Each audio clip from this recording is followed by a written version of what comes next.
Hello दोस्त, मैं Sonu Kumar MS world studies में आप सभी मित्रों का हार्दिक अभिनंदन और स्वागत करते हैं। आइए हम लोग आज इस बिहार सीरीज में आगे बात करते हैं बिहार के बारे में। आज हम लोग किस टॉपिक कवर करेंगे? आज हम लोग विंध्यन सेल समूह के बारे में जानते हैं कि विंध्यन सेल समूह का नाम विंध्यन सेल समूह क्यों पड़ा था? क्योंकि विंध्यन पर्वत के नाम पर इसका विंध्यन सेल समूह नाम पड़ा था।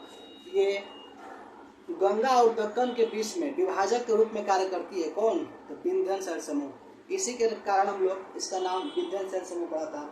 हम लोग जानते हैं कि विंध्यन सेल समूह का भारत में विस्तार कहाँ से और कहाँ तक है। तो देखते हैं कि राजस्थान के चित्तौड़ से लेकर और बिहार के सासाराम तक विंध्यन सेल समूह का विकास है। इसका क्षेत्रफल हम लोग जानते हैं तो 1 लाख। विंध्यन सेल समूह का क्षेत्रफल कितना हो जाएगा पूरे भारत में? तो 1,03,600 वर्ग किलोमीटर है, जो कि राजस्थान के चित्तौड़ से लेकर बिहार के सासाराम क्षेत्र तक विंध्यन सेल समूह पाया जाता है। ये आपका भारत में हो गया। अब हम लोग देखते हैं इसका बिहार में विस्तार कैसे हुआ था।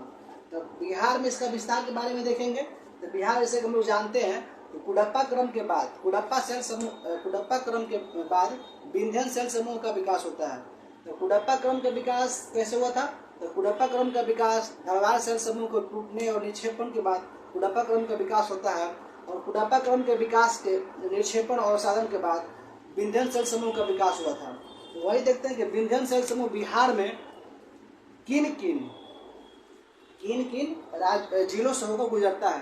तो बिहार में विंध्यन सेल समूह जो है बिहार के दक्षिण पश्चिम जिलों में विस्तारित होती है। तो दक्षिण पश्चिम जिलों में किन जिलों में विस्तारित होती है? तो बिहार के दक्षिण पश्चिम जिला 2 हैं। एक है रोहतास, दूसरा है कैमूर। इन 2 जिलों में बिहार के विंध्यन सेल समूह विस्तारित हैं।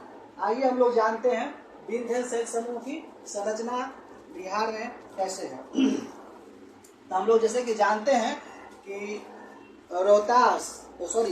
मध्य प्रदेश और उत्तर प्रदेश में विंध्यन क्रम की जो चट्टानें मिलती है और उसी का पूर्वी विस्तार बिहार के पश्चिमी क्षेत्र में है तथा इसको हम लोग कैमूर पठार के नाम से जानते हैं।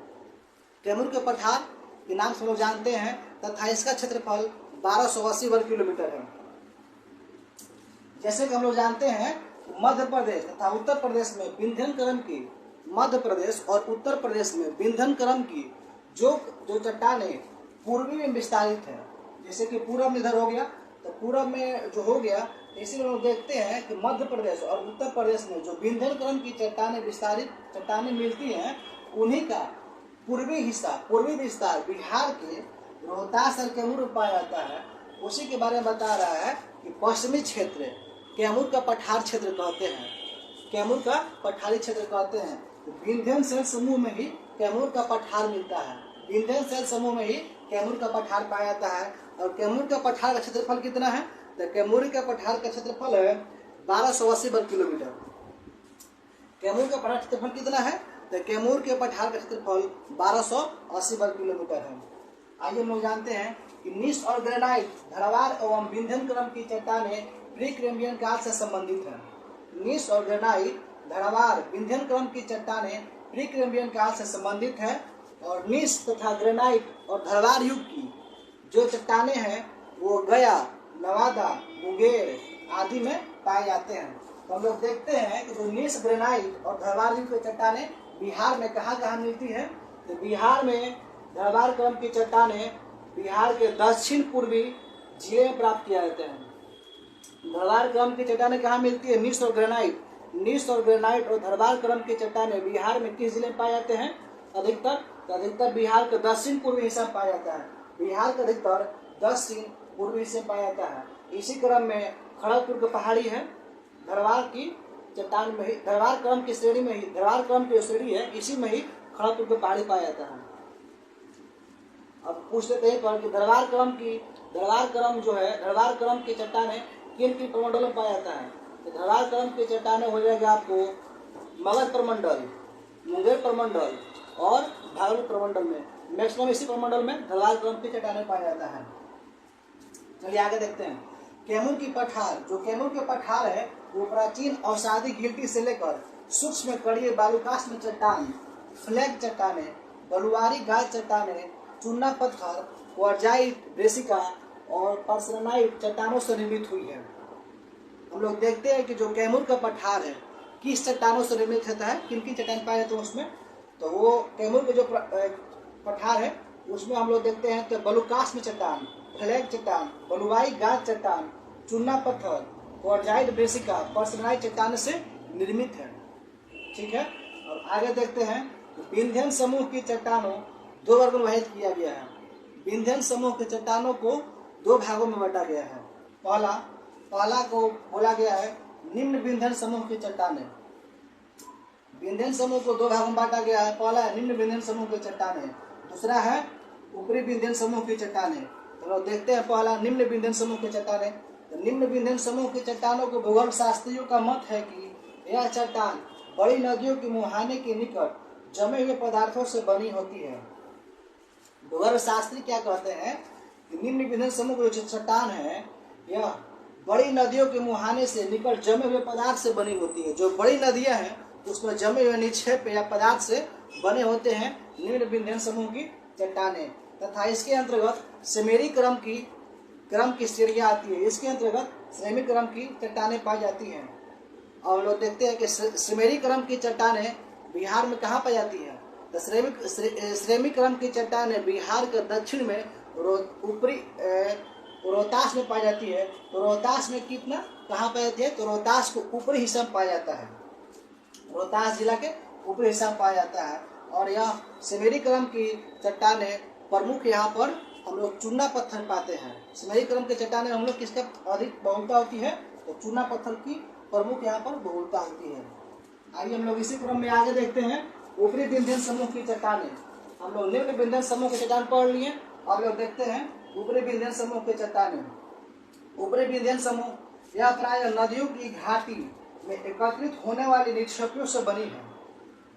ऊपरी विंध्यन समूह के चट्टान निर्माण कैसे हुआ है, तो ऊपरी विंध्यन समूह यह प्राय नदियों की घाटी, जो नदी होती है, नदी की घाटी में जो एकत्रित नदी की घाटी में एकत्रित होने वाले निक्षेपों से बनी होती है।